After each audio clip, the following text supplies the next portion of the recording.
Le posso dire che noi abbiamo limato e efficientato la macchina e questo ci viene riconosciuto dal governo, visto e considerato che la mia regione è regione, come si dice, benchmark, cioè di riferimento per la virtuosità nella sanità. Se c'è ancora da tagliare noi tagliamo, però ripeto, chi ha sprechi li deve tagliare. Il governatore del Veneto, ambasciatore a Roma delle istanze di una regione che ha già dato troppo. Alla conferenza Stato-Regioni dalla capitale ha affrontato così le domande a pioggia dei giornalisti questa mattina.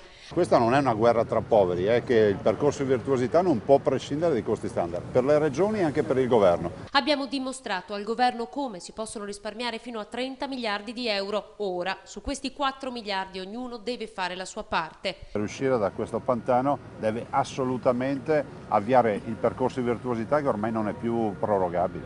Passa dunque la linea del governatore che sui costi standard vince la sua prima partita 0-1 per il Veneto, che incassa anche la promessa di portare a casa 3 miliardi di euro per l'alta velocità con lo sblocca Italia Brescia-Padova. Il nord Italia ha bisogno come il pane della nuova linea ferroviaria, da qui passa il traffico da e verso l'Europa, e l'est da qui si deve ripartire per avviare nuovi investimenti.